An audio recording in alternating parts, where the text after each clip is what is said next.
When I say I have nothing else that's getting me through 2023 than waiting for the final book in the series, look at the pain in my eyes.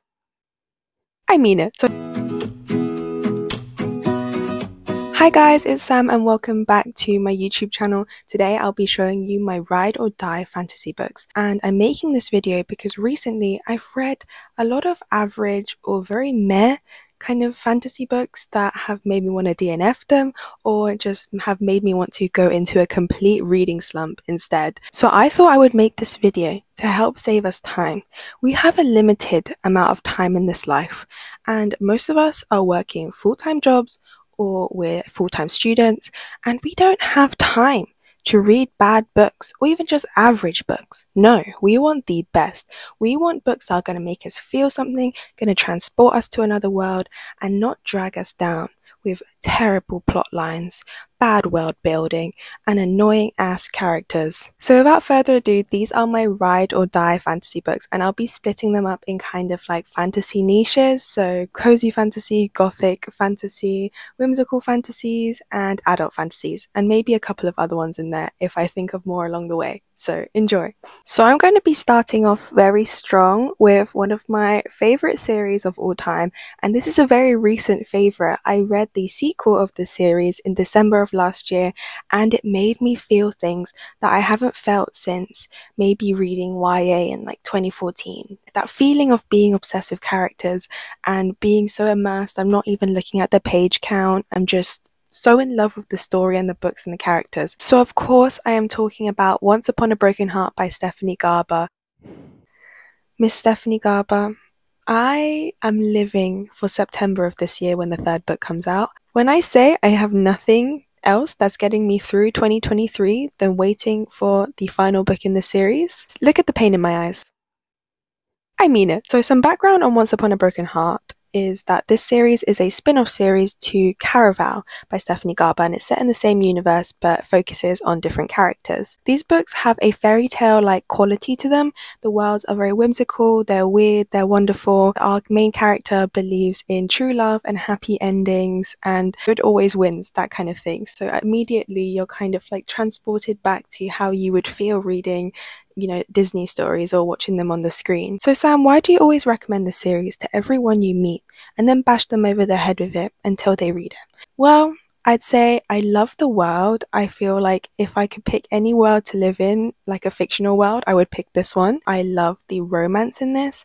If you are a fan of tension, of angst, of slow burn romance, of falling for the anti-hero, this book is it. Stephanie Garber makes you work for it, but the payoff, I think, is going to be immense. Some background on the story in this book is our main character, Evangeline, is heartbroken after her fiancé has left her to marry her sister. I know, rough. She goes to the Prince of Hearts to ask for help. He does help her, but he asks for something in return, which ends up with her getting entangled in all of his kind of drama and mess, and she's pulled into his games essentially. And she doesn't know what's at the heart of his plan, but she has to go along with it because she owes him after him helping her. Jax, the Prince of Hearts, is one of the main characters from the previous series, Caraval. So people always ask me, Sam, can I read Once Upon a Broken Heart without reading Caraval? And the short answer is yes, you can. Stephanie Garber does a wonderful job at filling you in on the storylines and the world building so that you don't feel like you have any loose ends when you start this book. It also has a different protagonist, so Evangeline is someone who wasn't in the Caraval series. However, the main character Jax is one of the main characters from the Caraval series, so you will miss a bit of his backstory, but you are filled in this series anyway.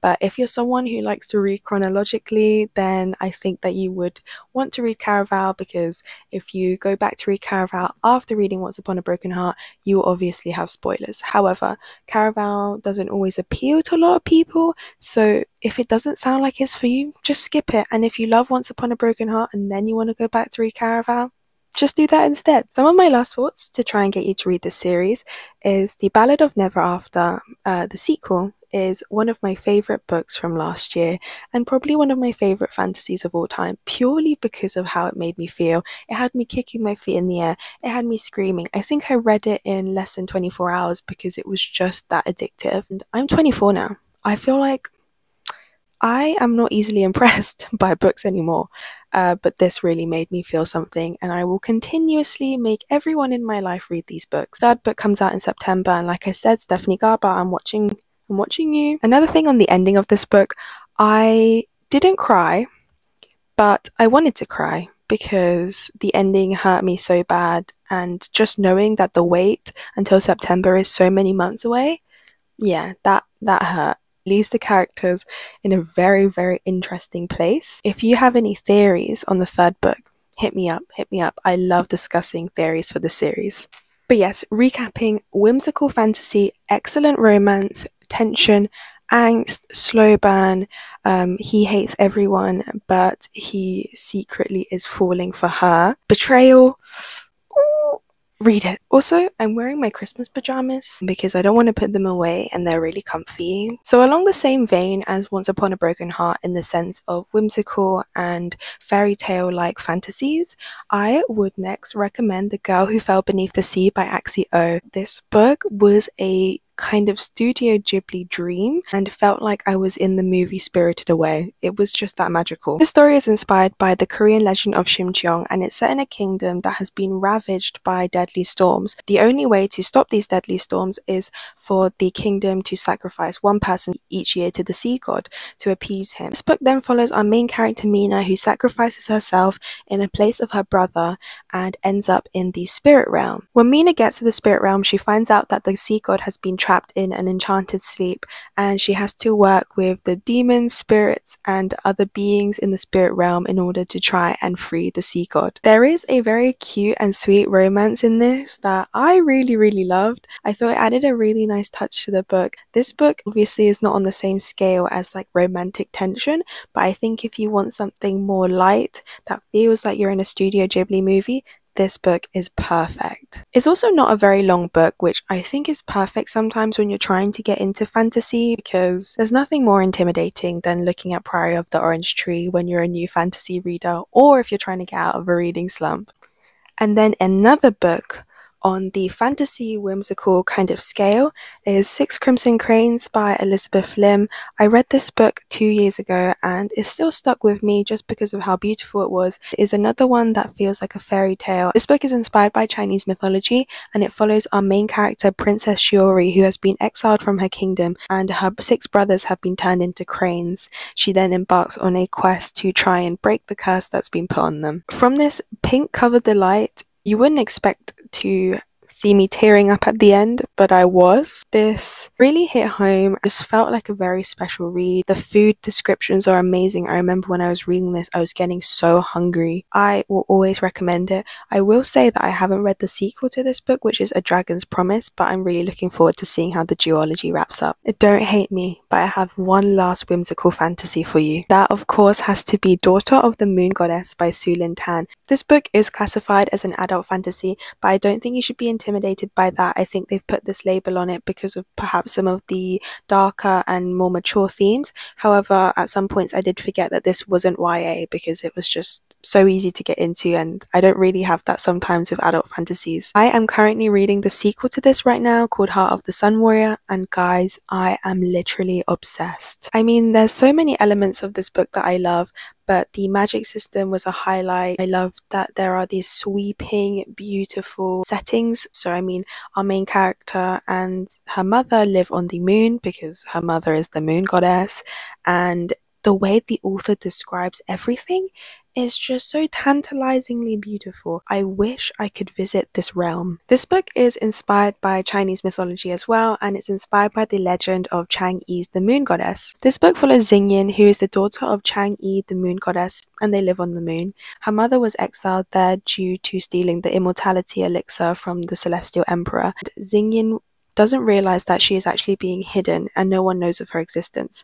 However, when her powers come into fruition, essentially she could put her mother in danger, she has to run away. She runs away to the Celestial Kingdom and ends up finding herself training with the Celestial Emperor's son. Her main aim at the end of the day is to rescue her mother. She has to go on epic quests. She ends up at one point being part of the army. She slays mythical beasts and mythical creatures, and just all in all just comes into her own power, basically. I thought that this book was an incredible ride. I haven't read a lot like it that has just felt so epic and so magical at the same time. This book does have a love triangle. I'm not a massive fan of love triangles. Like, I obviously enjoyed the Will, Jem, Tessa love triangle in the Infernal Devices, but aside from that, like, no other love triangles really stick out to me apart from this one. I really like this. From a trope point of view, if you're into that kind of thing, there is friends to lovers, and then the other like love interest is more friends to companions to ... I can't say more. I don't want to spoil, but it is very good. The second book is even better than the first one. I will say for this one, it might take you a little longer to get into. I say it took me 100 to 150 pages to get used to the world and the writing, just because it is like more magical and whimsical feeling, but I've slipped right into the second book. Like, it's felt like coming home with the characters and the story, and it's just incredible. I think if you enjoy this book, then you will love the second book, and I will be doing more updates when I get through Heart of the Sun Warrior. We are going to be switching gears now. We are switching gears to gothic fantasies because I've read a few of them recently. The first book that I always recommend to people in like the gothic fantasy kind of category is Belladonna by Adeline Grace. This book is equal parts murder mystery and gothic fantasy vibes. I adore this. It was a very fun ride. I definitely wasn't expecting to enjoy it as much as I did, and I also wasn't expecting it to have a murder mystery plot. I feel like that is not really sold when I hear like about this book. Another appeal in this book is that the main love interest is Death himself. The main character cannot die, and Death refuses to let her die. Yeah. Now that's a dynamic we love to see. It is also a historical kind of fantasy vibe, so just imagine Bridgerton where there's balls and courting and that kind of thing, because once again, I didn't get that when I went into it, so just something to keep in mind. The murder mystery in this is like a whodunit. It's set in one location, which I always really like, so it's set in a manor house, which has that kind of gothic feel to it. The murder mystery is the main part of the plot, however, there is the side plot of our main character coming into her own deathly powers while being trained by Death himself. I am really looking forward to the sequel, Foxglove, and that is out also I think in September this year, so September is going to be a very happy month for me with not only A Curse of True Love but also the sequel to this beauty. Another gothic fantasy that I read quite soon after I read Belladonna and I really enjoyed was One Dark Window by Rachel Gillig. This book kind of gives a gothic spooky forest vibe. Yeah, and the magic system is kind of like tarot based almost, but let me give you context. This kingdom is plagued by a deadly mist that if you come into contact with it, you will get very sick. In this world also, there are these things called providence cards, and they are the main magic system of the world. And these providence cards are kind of like tarot cards. There's only a certain amount of them, and each one grants you a different power if you hold on to it. However, there is a myth that if you reunite all of the providence cards that you will cure the kingdom of the mist. Our main character did get sick, and usually these people that have been infected are immediately killed off. However, she survives. She hides the fact that she had her sickness. However, it has left her with a nightmare spirit living inside her head. The book follows our main character helping the captain of the guard try to reunite all of the 12 providence cards. If you're into tropes, then the romance is forced proximity as well as fake dating. The reason why I recommend this one is because the concept and the magic system is so unique. I haven't read anything like it. The writing style is also very good. I enjoyed all of the characters. Overall, a really well realized world, and I'm really looking forward to reading the sequel this year. Oh my god, that's out in October. Okay, the end of this year is looking to be amazing. The sequel is called Two Cursed Crowns. I'll be watching out for it. This one also feels kind of gothic to me. It has a very dark vibe to it. It is gory, it's bloody. It's very good though. It is inspired by Hungarian folklore with a very strong enemies to lovers romance, which everyone enjoys, and that is The Wolf and The Woodsman by Ava Reid. I really enjoyed this book. Ava Reid is fast becoming one of my favorite authors. I really love The Wolf and The Woodsman. I love Juniper and Thorn. I'm very excited for A Study in Drowning. Yes, thank you. Our main character, Avike, lives in a pagan village, and she is the only one that does not have powers. So when the Holy Order of the Woodsmen come to collect a sacrifice for the kingdom, Avike is the one that's given up to them. However, when Evike is taken by these woodsmen, they are quickly attacked by monsters, and the only ones left standing are Evike and a very cold one-eyed captain, who ends up being the prince himself. He has been trained his whole life to hate the likes of Evike. However, as they travel together, he kind of starts to realize that she might not be as bad as he first thought. They might just be falling for each other. I really love the romance and the slow unfolding of the relationship. I love that the male love interest, Gaspar, is kind of like a soft boy. I love the contrast between a feisty, angry woman and a soft boy, and that's what this book served up for me. So on the topic of enemies to lovers, this book is the ultimate enemies to lovers for me, and is the one that I always recommend because it is done so perfectly well, and it's also just an amazing fantasy book in general, and that is The Wrath and the Dawn by Renee Ahdieh. This book is so delicious. I need to reread it so I can feel all of the emotions I felt the first time. This book is inspired by 1001 Nights and is set in a kingdom where the king chooses a new bride each day, and by the end of that day he kills her. Our main character Shahzad has just had her best friend be a victim to the king's murderous ways, and so she decides to enact her plan to kill the king by offering herself up as his next bride. However, things don't go quite to plan, and the king becomes quite attached to Shahzad and decides not to kill her instead. So the two end up kind of falling for each other, even though at the back of her mind, Shahzad knows that she has to kill him because of how awful and horrible he is, because he has murdered so many people. However, as the story goes on, Shahzad realizes that there may be more to Khalid than she first thought. Oh gosh, it has my whole heart. I remember reading it and I was obsessed with Shahzad and Khalid's relationship. They are everything to me. The tension, the angst, the slow burn romance. This book is perfect and you must read this.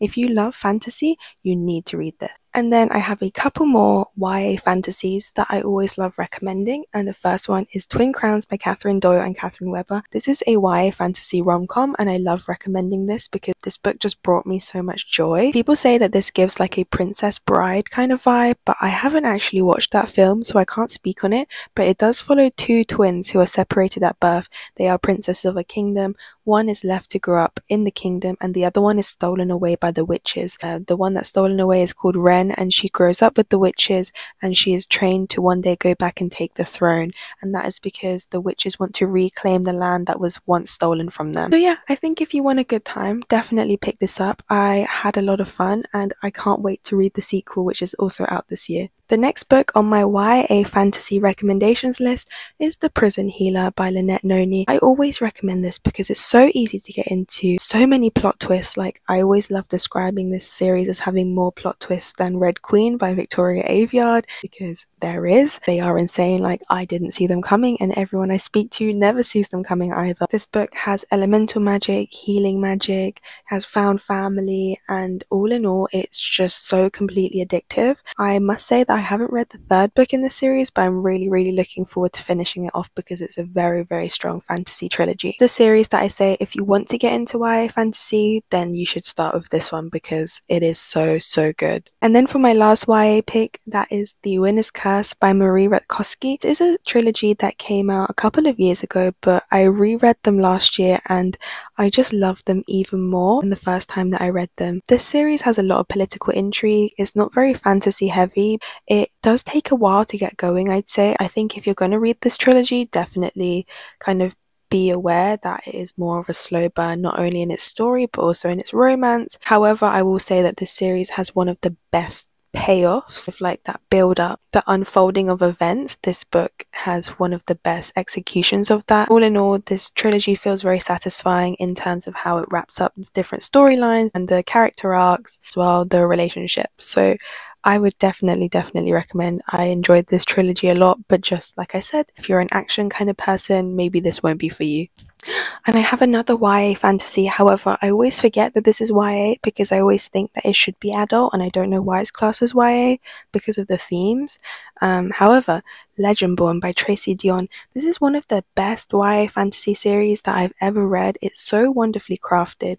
It is inspired by Arthurian legend and ties in really well Black history as well. Completely unique magic system that I can't even begin to try and describe to you because I don't think I fully understand it myself. And this is a series I can imagine being a really good adaptation to screen because the magic is very cool in terms of how it's described. And all of the monsters and mythical creatures that come into the book as well. I can imagine the action scenes being immense. The main character in this is absolutely badass, and you see her coming into her powers and coming into her family history as she goes through the book. And you can't help but just root for her from the very beginning because she's so strong with everything that she's had to put up with.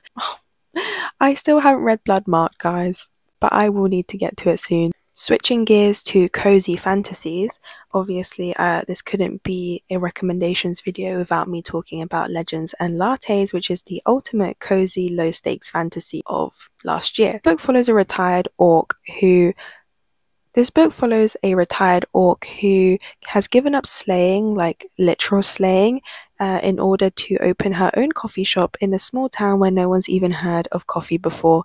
So it's a very slow paced book in terms of there's not a lot of action here. It's more the vibes. Like, you just slowly watch this character start over in a small town and slowly build on her coffee shop. And all I can say about it is that it feels very rewarding each time the characters do something for the coffee shop. So like when they first when they get a sign for the door, or like when the coffee machine finally turns up, when they get their first worker, when they get their first customer, when they realize they need to start selling cinnamon buns and they start selling biscuits, and then they find someone to become a chef. And it's all just very cute and wholesome, and was something I definitely needed to break up all of the darker fantasy that I had been reading. And if I can't convince you of that cover, just look at this one. Yes, I bought another copy of it because I love this book. It's simply a delight. It's definitely a book that you would want to sit down with a cinnamon bun and a coffee and just soak up the vibes. There is also a prequel coming out this year. I think it's called Bookshops and Bone Dust, and I'm really looking forward to that as well. And then another cozy type fantasy that I read recently was Emily Wilde's Encyclopedia of Fairies by Heather Fawcett. I recommend this book because something about it just feels very unique, and I like that it switches up from a lot of the kind of high stakes fantasy formulas that we see in a lot of books nowadays. We see a lot of trials and games, whereas this is just a grumpy researcher who loves researching fairies, and she goes on an expedition to a cold country to learn more about the fairies in that kind of climate. And then while she's there, she's hated by all of the locals till her academic rival turns up, and he's there to try and help her with her research. However, he's winning over the townspeople, and she's actually realizing he might not be that bad because actually he is her only friend. And they spend a lot of evenings cozied up by the fire with a hot chocolate. This book was just such a nice change of pace. I mean, don't get me wrong, there's action and there's intrigue, but the overall bread and butter of the story is that it's a grumpy sunshine kind of dynamic between the main character and the love interest. You're learning about all of these really cool kind of fairy type beings, and I cannot wait for the sequel, guys. This was so much fun. Literally on the back it says, "Forget dark academia, give me instead this kind of winter sunshine, sharp-tongued and footnoted academia full of field trips and grumpy romance and malevolent fairies." That is the perfect description of this book. I would recommend this if you are looking to try something more slower paced. I wouldn't even necessarily say this is character driven, but I think if you're someone who's willing to sit with it and see how things slowly unfold, then I think that this could be the book for you. It also does have a fun romance. Some parts weren't my absolute favourite, I think some parts are kind of actually very cringe, but I'm willing to kind of put that to the side because I really loved the premise of this book and the change of pace, and I'm looking forward to seeing what happens in the sequel. This book was just so cute and wholesome, but also at times very scary. For my adult fantasies, I've got a couple here, and I will start off with The Final Strife by Sara Larifi. This book did something to me. It was a cultural reset. I really adore this author, and I've heard her talk about this book and how it kind of explores black pain This book does deal with darker and more mature themes, so definitely check trigger warnings. Definitely won me over in terms of its main cast of characters, who are very strong, fierce women. The magic system is very interesting. It's rooted in kind of like physics and blood. And then it also has an amazing sapphic romance, which I was won over as soon as I saw it coming. This book follows our main character, Scylla, who has trained her whole life to enter into the trials to become the next Warden of Strength. However, due to her drug addiction and her personal problems going on in her life, she misses her calling. Scylla ends up training someone else to enter into the trials instead, and that is Anor. They have a kind of grumpy sunshine kind of relationship. Definitely here for it. I absolutely loved it from start to finish. So in this empire, the color of your blood dictates your place in society. So the red-blooded are elite, they can use magic, and they are the embers. The blue-blooded, they are poor, they are workers, they are also the resistance, and they are called the dusters. And then the clear-blooded, they are servants, they are crushed, and they are invisible. They are the ghostings. As the story goes, you start to see how each of these groups of people interact and how ultimately our cast of characters want to take down the system and expose the kingdom for all of the lies that is keeping from its people. The themes that it handles them very well. Writing is very good, and I love that it draws from Arabian and African mythology elements. I cannot wait to read the sequel, and that is out in May, and it's called The Battle Drum. The book that I always recommend is The Poppy War by R.F. Kuang. Once again, this is an adult fantasy that does deal with darker, heavier, and mature themes, so please check trigger warnings. But look how much I tabbed this. It was an absolutely incredible ride. This book is inspired by Chinese military history and does draw from certain events that have happened within history. And oh my god, R.F. Kuang is amazing.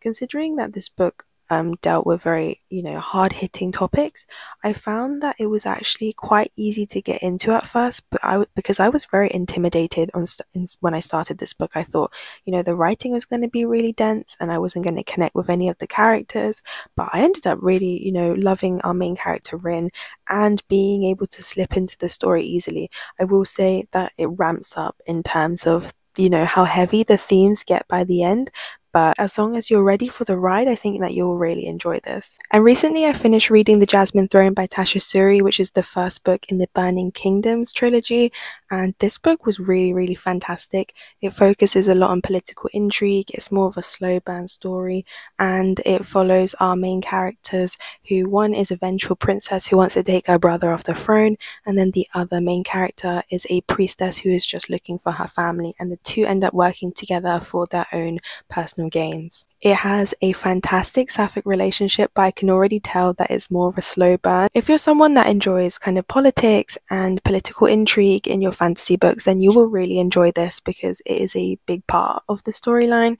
You start to see all of the different mini storylines coming together by the end and in a really satisfying way. Our main characters are strong, unapologetic women that I truly, truly love from the bottom of my heart, and I can't wait to see what they get up to in The Oleander Sword, which is the second book. My only point with this one is that it took me a little bit longer to get into and get familiar with the world. The magic system is very different.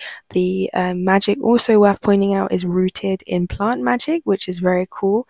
And in these books there is something called the rot, which is like the disease within the kingdom, where you start to slowly turn into a plant, which I thought was amazing, but also very creepy imagery. So yes, that is The Jasmine Throne, and I cannot wait to see how much I love The Oleander Sword. So those are my ride or die fantasy books. Let me know if you've read any of them.